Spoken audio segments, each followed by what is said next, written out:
Welcome everyone to the L7C podcast Hoops edition. I know you're probably wondering why you're hearing from us so early because the NBA doesn't start until October and we just finished the NBA finals. But we are going to be talking some Olympic basketball today because in the first time of the L7C podcast being alive, we get to talk about some Olympic hoops. So we got the NBA aficionado with us, Mr. Evan Debo. How are you doing today, sir? I'm doing good. We're going international, Martin. I'm excited to recap what was a fun couple of weeks there of Olympics and qualifiers and friendlies before leading up to the gold medal games. Right, right. And for people who don't know, this year we had obviously had the 5-on-5, had the men's, the women's. We also had 3-on-3 basketball. So we had the men's 3-on-3 team and a women's 3-on-3 team. We're going to talk about them, then talk about the men's and women's 5v5. So, Evan, the 3-on-3 teams, both of Yep. them did not really live up to expectations by any means. The women's team was able to get a bronze in the end, but they started horrendous. If I remember, I think they started like 0-4 or something. Pretty crazy in that standpoint. And then America, they finished in seventh place with a 2-5 record. What were your thoughts? A, seeing 3-on-3 basketball as an Olympic sport, and B, the performances of the men and women's teams. I like the expansion of it. Mm-hmm. Just from the Olympic fold of, again, just at that scale against other countries, it has the potential to be great. Mm-hmm. So for those that that aren't as familiar with the 3-on-3 format. So, I mean, that's with the bread and butter of why the U.S. finished seventh. So you've got essentially a game in its entirety that's played in, 10, 12 minutes or so. Yep. And it's only done in the half court. There's no transition points. There's nothing else. Mm-hmm. And there's no 3-pointers. It's only ones and twos. Like it is straight, street pickup ball. Like it is NBA Street 2002. So there's some authenticity in there that I can connect with because I mean, like you and I'm sure we're both growing up there in the mid early 2000s about out there doing the countdown 3-2-1 and playing some 3-on-3 stuff and Mm-hmm. bump and everything else. But the kicker piece here that I want to make sure that listeners understand is to be, and this is it's rules for thee, not for me, versus the 5-on-5, which is what we just saw the U.S. men's big national team and women's big national team come home with. We'll get to in a second, but in those formats, you have to play a number of 3-on-3 games and qualifiers and stuff, and you accrue points for every appearance you're in. You have to play in like basically X amount of 3-on-3 games in order to qualify for that team. So that's why you have a Canyon Barry, able to like as your kind of lone person to play on there. That's why you have a Jimmer Fredette. On the women's side, that's why you have a Hailey Van Lith, who's not in pro ball right now, is you've got a little bit more of a lax schedule and not a full bore NBA season to be like, hey, Orlando Magic, I'm Paolo Banchero. I'm just gonna, peace out here for 4 days and 2 games in a back-to-back that you guys need me for. I'm going to go get, some 3-on-3 time so I can play in the Olympics during the summer and the off season.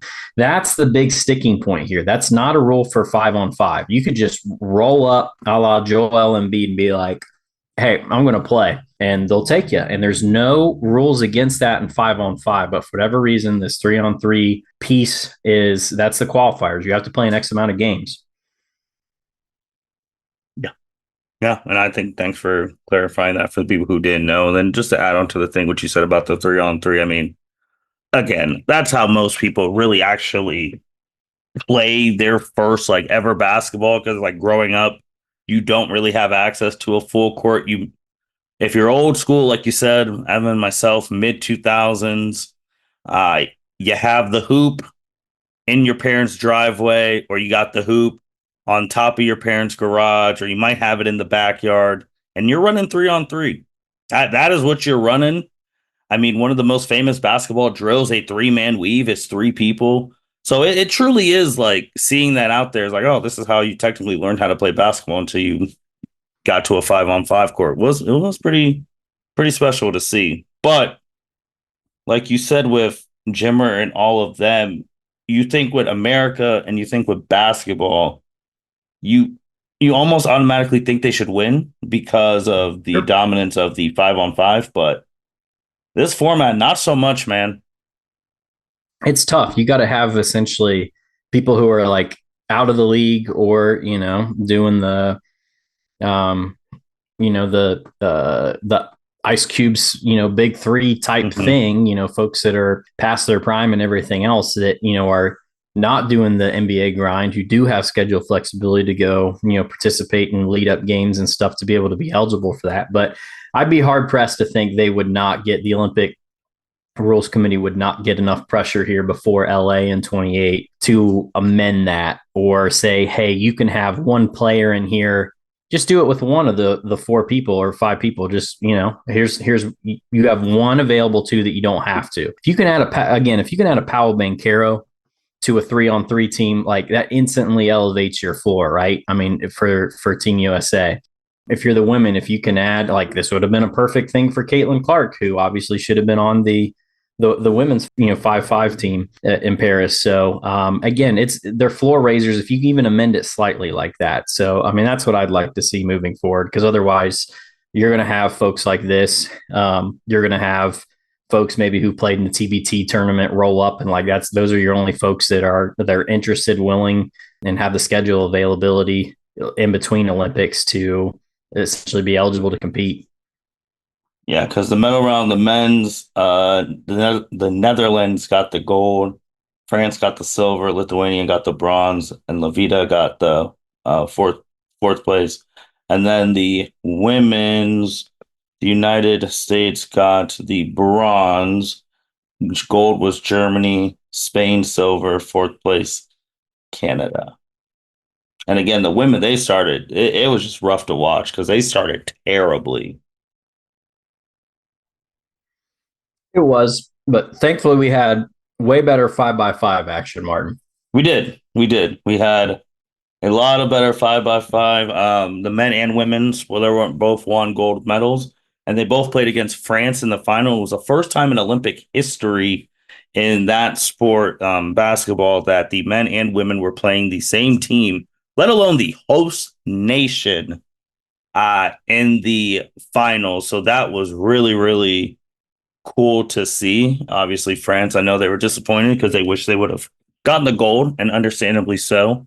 But France as a whole, man, I respect them a lot in the game of basketball. Came second in one of the 3v3s, and then came second in the men's and women's gold medal game, and both games were not blowouts.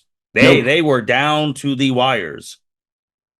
Yeah, let's maybe start with the women. So obviously a lot of controversy coming in about Caitlin Clark being left off.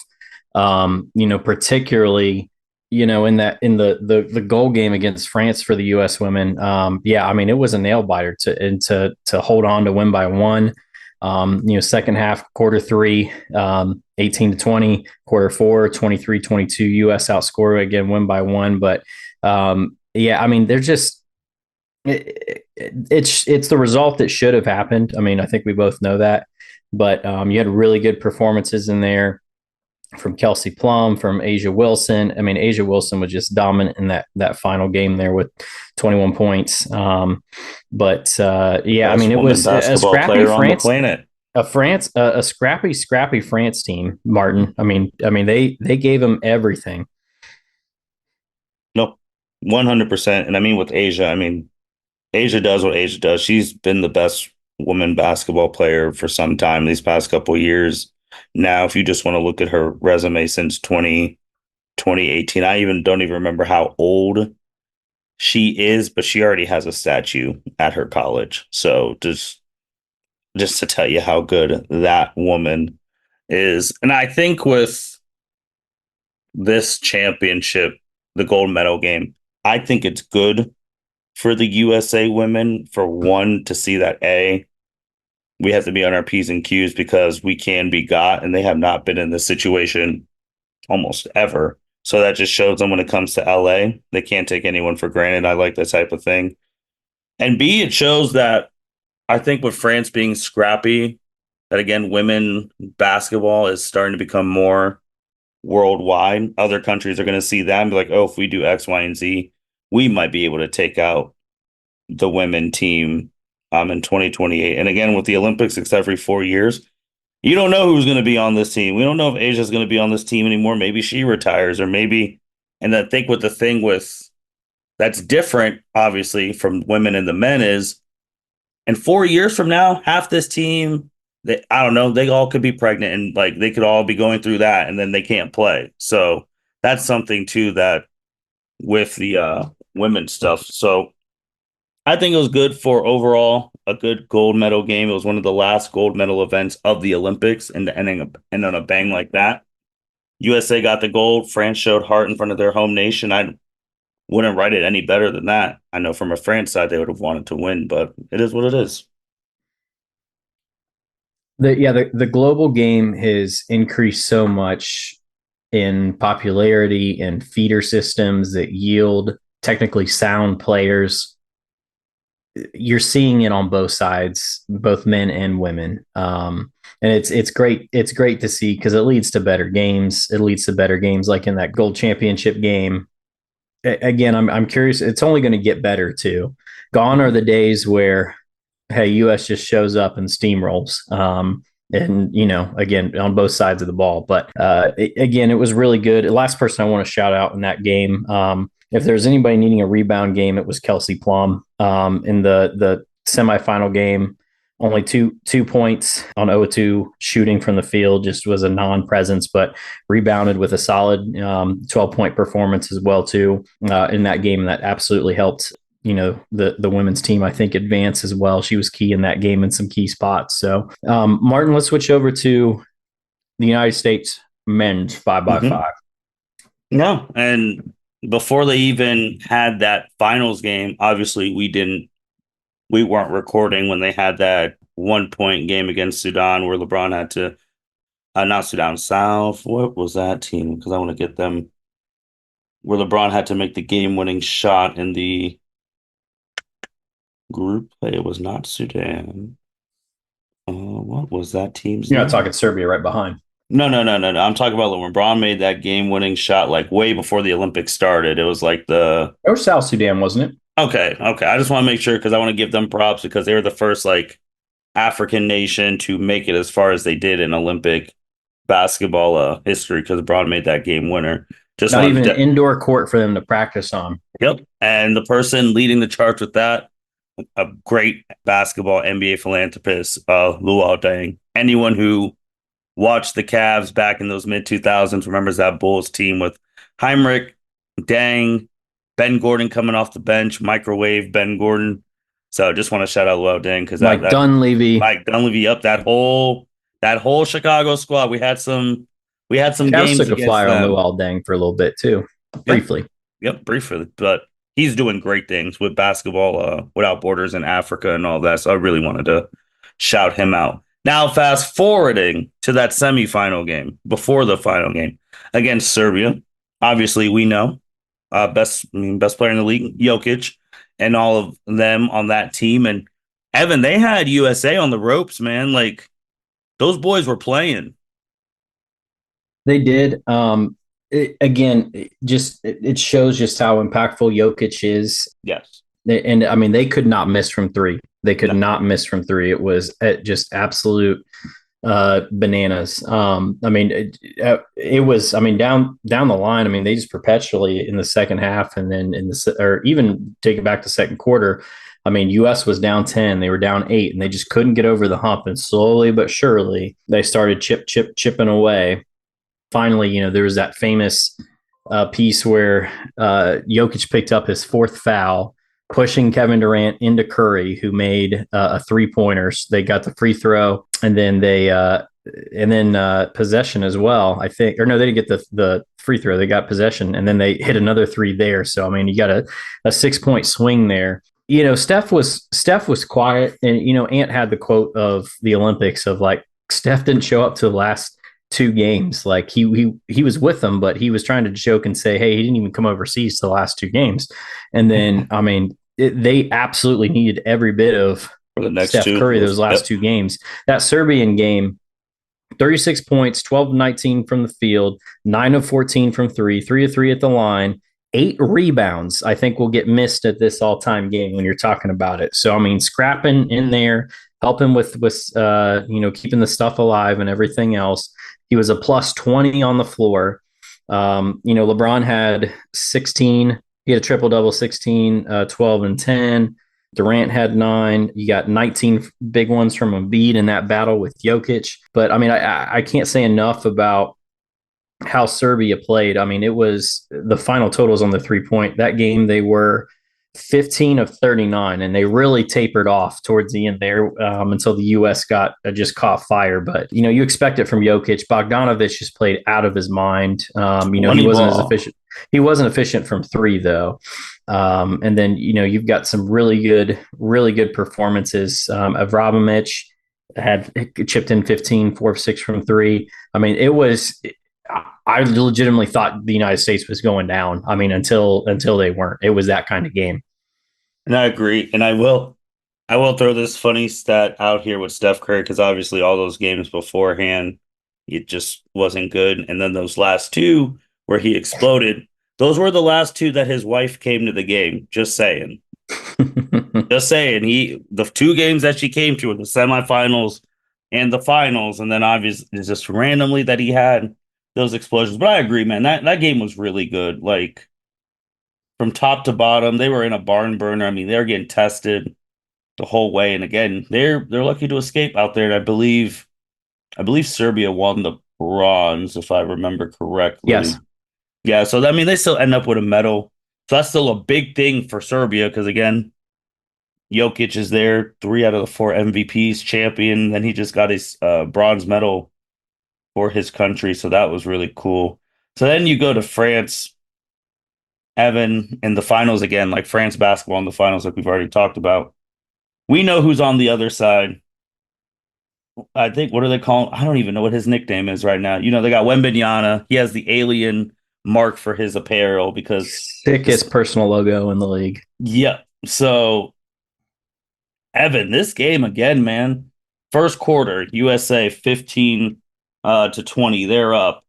And then the second quarter, France scores 26, USA scores 29. We're still close, man. Like, third quarter, France scores 25, USA scores 23. This is back and forth, back and forth. And then the USA, we talked about Curry, LeBron, and Kevin Durant in this one, kind of the old guard in this game, and needing every one of them to do what they did. Curry had 24, LeBron had 14, Durant had 15, Devin Booker had 15 as well, but those were the only 4 people in double digits. And it was really Curry, LeBron, and Durant carrying them throughout the way. And they had that awesome picture with the 3 of them.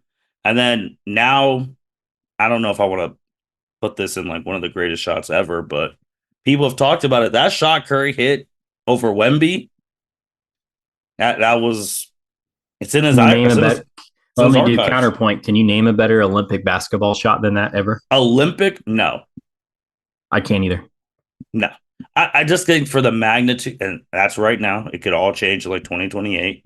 But like right now, like the moment and all of that, and the fact that like just looking at the picture, how high Curry has to shoot that ball over Victor, because what is he, like 8'7" when he's fully like jumping and stretched out, probably beyond that. And it almost looks like he still gets it, but he makes that like, I mean, it was a game deciding shot, but no, you're right. Olympic shot wise, that's probably that double team rainmaker. I mean, I just literally was like, stop it, man. Being a Cavs fan, obviously I'm conflicted. I can't outright root for Stephen Curry, but for those 2 games and that last game, you have to be. I mean, he put Team USA on his back. He did. I mean, he was just a man possessed in that. And again, this was yet a little bit more of a comfort piece to it. But you couldn't let your foot off the accelerator by any means, because France just kept pushing. I mean, Wemby was just insane in this game, particularly in the first half. Again, he finished with 26. you've got the resurgence of Gershon Yabusele, who is now apparently, he's been trying to get back to the NBA. Reports are as of Sunday here, the 18th, we're recording this pod, that he's going to sign a minimum deal with the Sixers. Would have liked to have seen him go to a team that likely he's probably going to get more chance to play and stuff, but had that poster on LeBron. Oh yeah, physical. I mean, he was taking it to Team USA, and he was taking it to other teams, in the earlier rounds too. And we've seen some of this, right? I mean, so like I wish before the mental health stuff it had worked out, and I'm glad he's in a better space, but. The Cavs had signed Ricky Rubio, in his last run with Spain in the 2020 Olympics, and dude was just going ham. I mean, he had a 36 or 37-point game in the Olympics and just was dealing. And like you'll get 2 or 3 of these guys. You're like, okay, that wowed me enough. And NBA teams are watching, and that's their way back into the league. So I'm excited to see him back. I hope he gets more of a run than just into the bench garbage stuff for the Sixers. And then but I mean, France was just super consistent with this. They had really good timely buckets. I mean, Evan Fournier had some timely buckets down the stretch. Even the young Washington Wizard there, Bilal Coulibaly, has some timely buckets down the stretch as well too.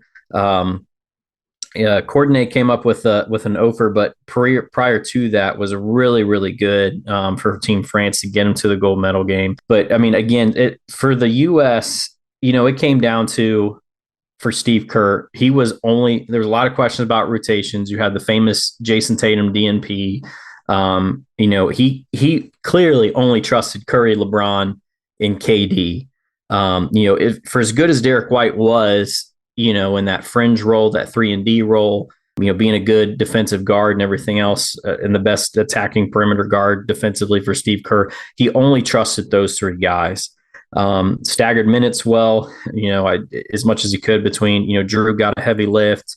He would alternate between Bam and AD at the 5 for the 5 spot with Joel as well too. He kind of faded off Joel. He'd start Joel at the beginning of each half, and then he'd fall off him. And then Booker was just a dog defensively throughout this entire thing. We know what Devin Booker can do, but he had 15 in this game as well.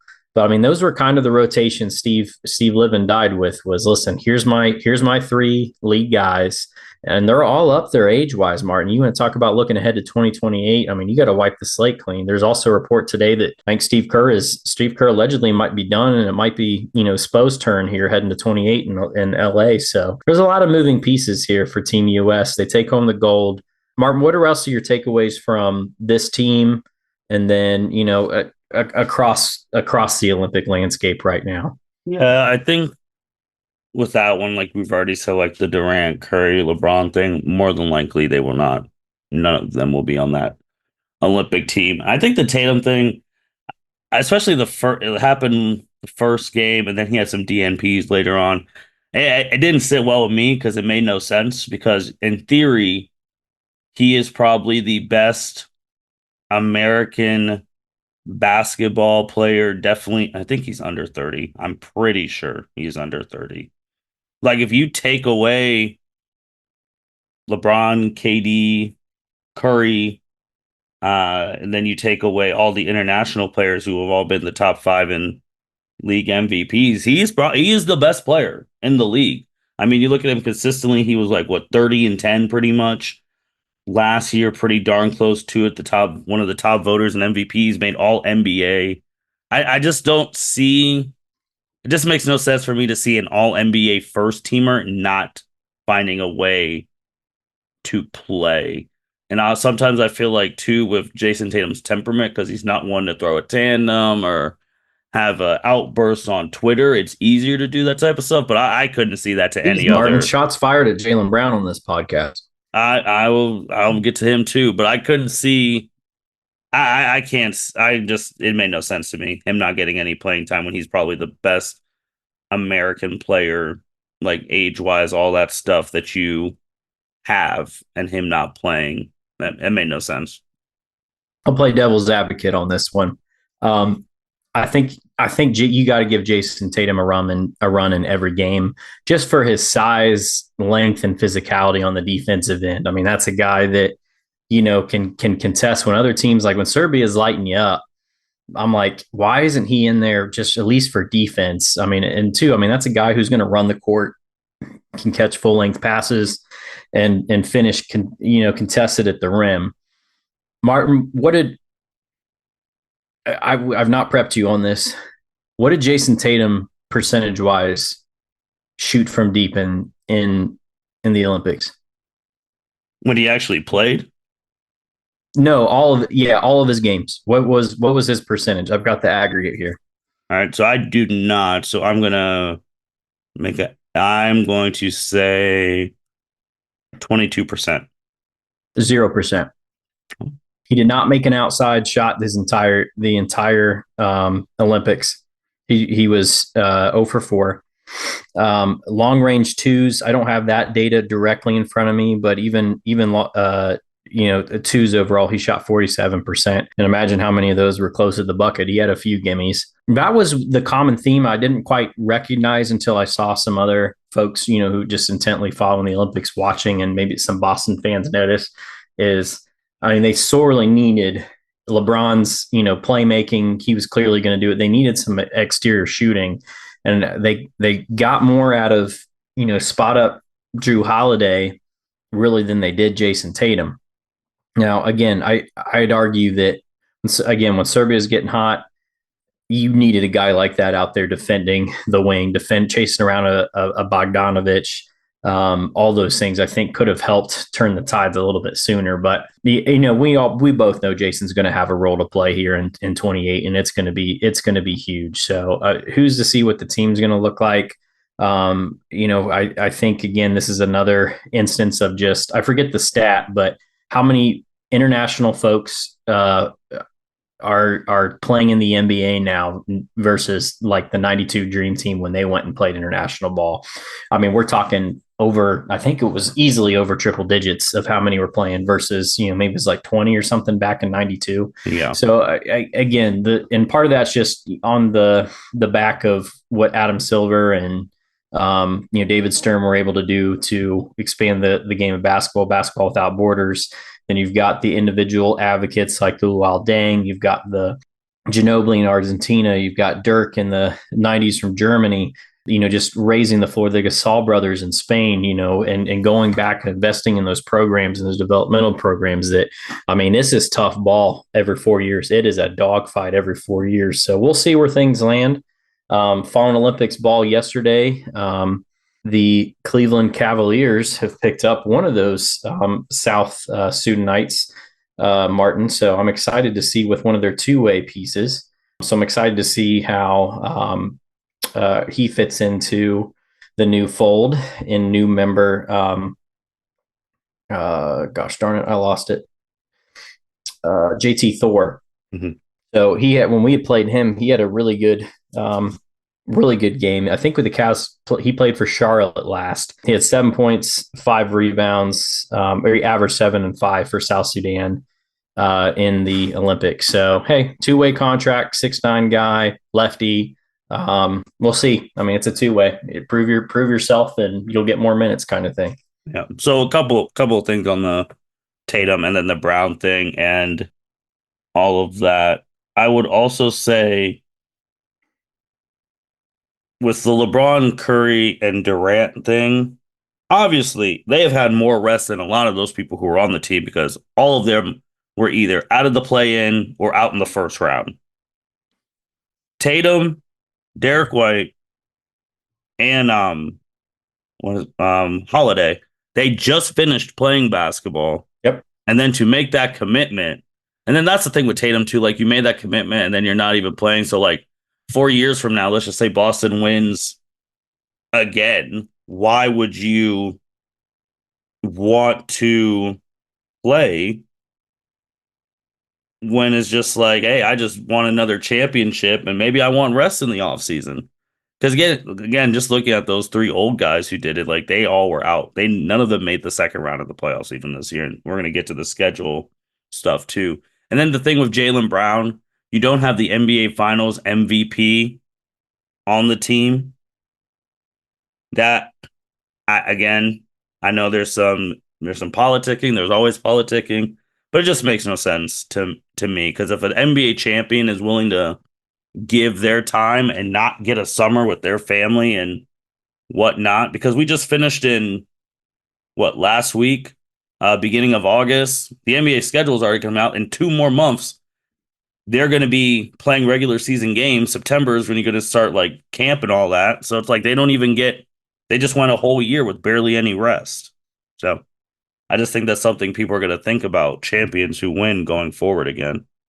Yeah, and I think you struck something that hit home with me. It'll be interesting to see because Durant and LeBron, trying to think if there's anybody else on the roster.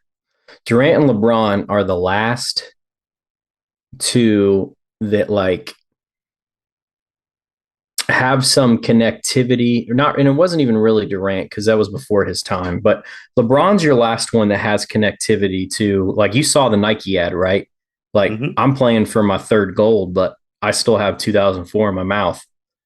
And Yep. like it, for some of these folks, how much of it is ego?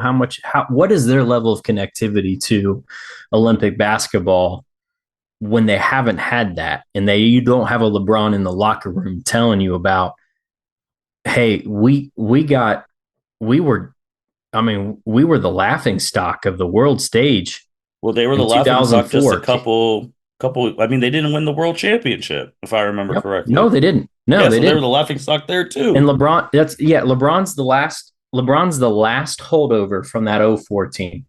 And when you don't have that, are we going to go back to this like flippant attitude towards I want my summer off or I don't care? Because that was the biggest piece in like 2004. And I'll say even again a little bit in 2008 where, you didn't have necessarily a full chamber to unload on, you know what I mean? To just from an offensive standpoint to unload on in games on the rest of the world on the world stage. So that'll be interesting to me as we head to 2028. How much are some of these guys able to develop? Will you still have an Anthony Davis? He'll be up closer to 40. Will you still have, what shape will Bam be in? You never know, injuries year to year too. If somebody's taken out, does Ant continue to take a leap? I mean, I'd argue Ant kind of took a huge step back. There were times Steve Kerr couldn't play him at all, Martin. And like we were on, all drinking the Ant Kool-Aid and the Kobe comparisons and Yeah, hey, he's the next those needed to budding calm everything down. else. And he really struggled in here. And I think, that's why LeBron had to ride LeBron, Curry, and Durant so much in this. And then Martin, last piece I want to touch on is the final name I just mentioned. So by all accounts, this is probably his last one. Kevin Durant is Team USA's all-time leading Olympic scorer. Easy money sniper continued to get his. You had that game in the lead up round where he came in and was what 7 for 7 or 6 for 6 and 21 points in the half. And I mean, there was nothing anybody could do. And that's at Kevin Durant at his best. I mean, it's Slim Reaper incarnate, and he's just dealing, and he's pulling up in the mid range, his full near 7 foot frame just extended, and there's nothing you can do to contest. There's nothing you can do. And he was on full display throughout this. When he had to put his foot on the accelerator, he did. I will say, there wasn't a time where you felt more pressure for Curry and LeBron to keep the offense going than Kevin to make shots. But Kevin just did what Kevin does, and Kevin just made buckets, when given the opportunity. So his fourth gold medal, he's in the driver's seat in terms of all-time names with the U.S. men's Olympic team until somebody unseats him. What a run. And before that, I mean, Carmelo was probably the best Olympian I could think of with the basketball because I think he has 4 gold medals as well because he's played on all of those teams as well. So he would have had 12, 6. He would have had 8, 12, and 16. I don't know. Did he play in 20? He did not. I think he played in 04, but LeBron should only have 3 too because he didn't play in 16. Correct. Yeah. Yes. So Kevin's the only one of the 4, I believe. Yeah. So, I mean, it's kudos to him. I think I got more mad that like seeing him come off the bench like that first game when you talked about him going absolutely crazy. But then when you think of the NBA side, this is the guy who's been swept the past 2 years Yep. in the first round. So I'm just like, Don't get I, injured. yeah, I'm just like, I don't know what to think. But again, man, he's one of the greats. He's an all-time Martin, great. They're the Martin, Avengers. That was their name. We the had Dream Avengers. Team, Redeem Team, and this was the Avengers. It felt like that. It felt like Well, that. Jalen Brown would argue, but it they felt like that. better be ready in 2028 because Wemby said, I'm just learning. I feel, the people next couple of years should feel scared because again, once that all comes together, that's probably going to be the next best basketball player for the next decade. Martin, before we get to 2028, we got to get to 2025. And the NBA has unveiled their 24-25 schedule. Yep. Let's start looking at national TV games. So the top two on the list are not the NBA champion Boston Celtics.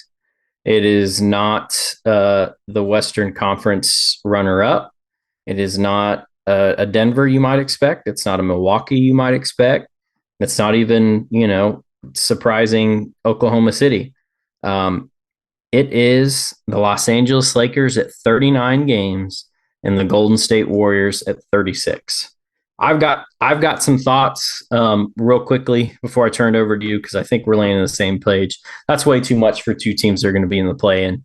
If that. If that. Now, what I will say with a caveat is, I think if LeBron James calls it a career a year from now, nobody's going to bark at him having 39 games for us to see him one more time. Mm-hmm.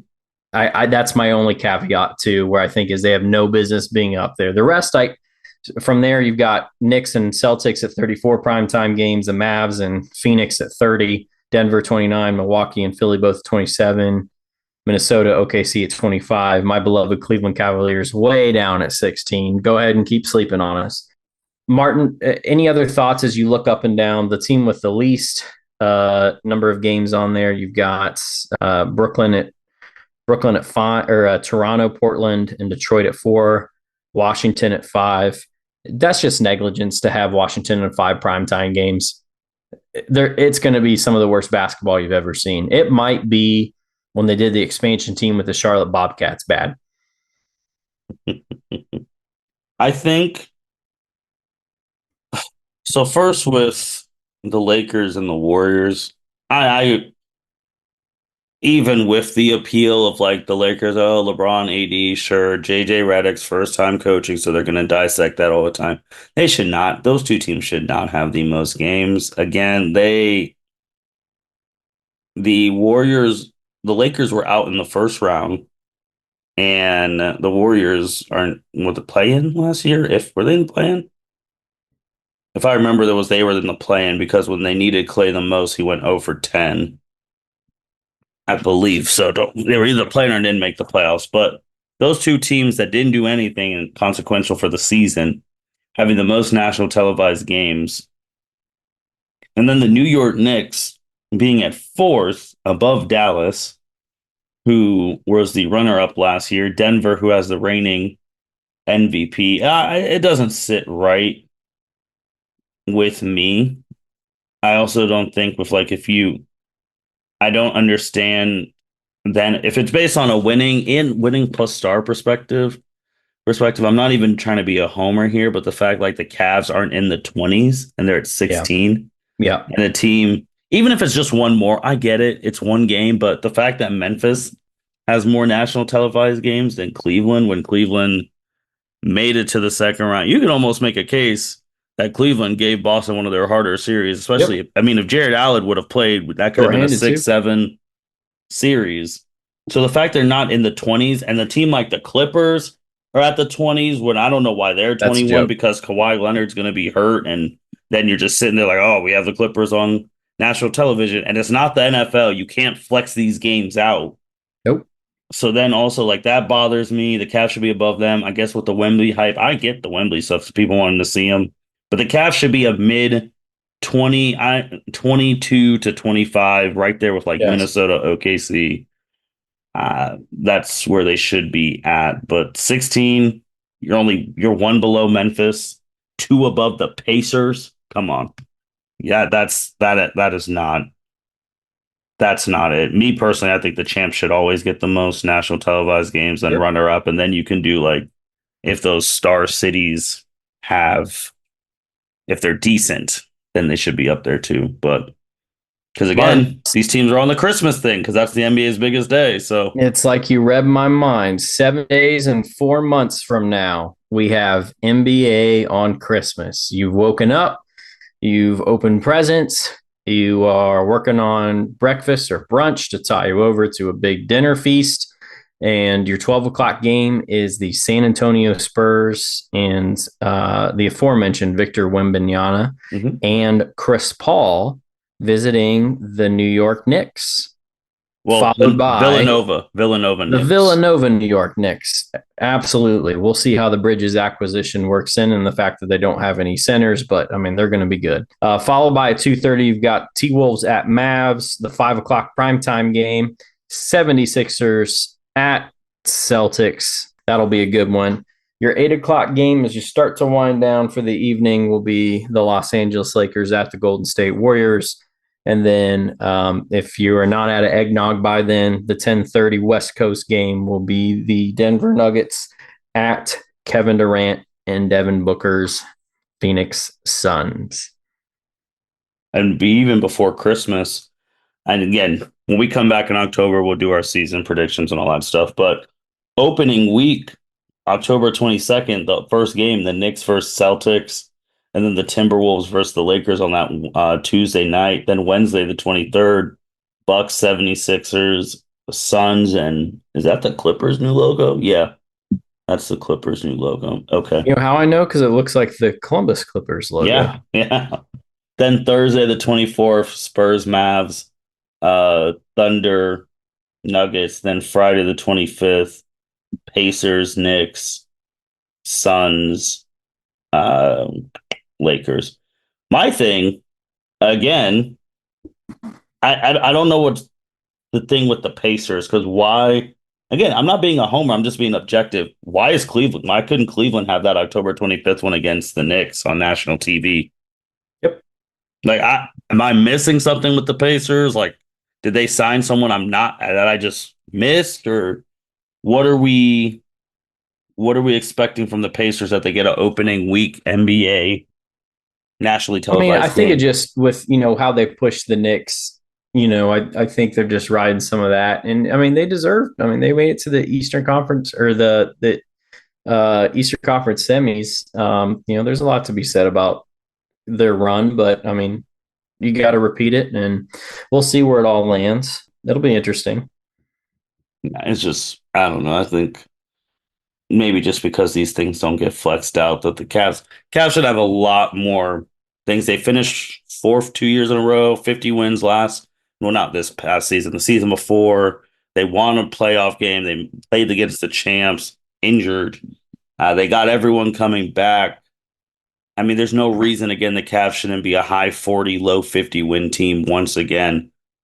Yeah, we've got to get. We'll see with we'll see with Kenny Atkinson in place. Are they able to get more offense out of things? I think the Cavs still have a few roster moves to decide. That's been a big hold up for Cleveland.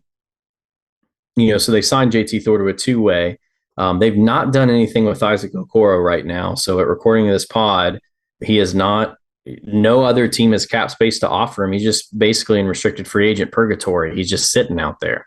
The Cavs at some point you'll discuss qualifying offer stuff, but I mean, I honestly don't know how the Cavs won that 7-game series against Orlando without him and, undersized, outgunned, outmanned, doing the defensive job he did and tried to do on Paolo, who was just playing out of his mind.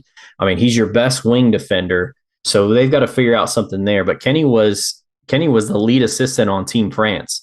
So you've got up until the gold medal game, and your new head coach you've hired is overseas coaching with the French national team with the commitment he made years ago as part of like some resume building. He's talked about this to try to, get back into a position to learn and grow from his Nets gig and emerge into a head coaching role. But, just the kind of guy he is, he was going to follow through on that. So the Cavs been in limbo on some roster pieces, but we'll see what he's able to do. He's openly talked about, hey, I want Mobley to handle the ball more. I want him to bring the ball up the court. I think there's sets where we can make him more of a hub, at the elbow, obviously continuing to expand his game. Martin, you know what my stat of the summer is with Evan Mobley? What is it? Who continues to put on weight. I love all the off-season hype, lifting videos. But my stat of the year with Evan Mobley, for as much as people say he's got to develop an outside shot to be, to be something, or hey, we're ready to fold it in on Evan Mobley stock and sell our condo on Evan Mobley Island. Like, my stat of the summer is Evan Mobley made more 3-pointers last year than Bam has in his entire career. Put that in perspective. So, like, it's not wrong to expect Evan to make more of an offensive leap, and we saw some shades of that without Jared Allen, and it's up to in the Celtics series, and it's up to Kenny Atkinson to make that work. But put that in perspective of, okay, I mean, Bam is a renowned all-star caliber player, played on Team Olympian, and Evan made more threes last year than Bam has in his entire career. No, that's wild. So we'll see where it all lands. Like you said, training camp stuff will start up here soon, heading into mid to late September.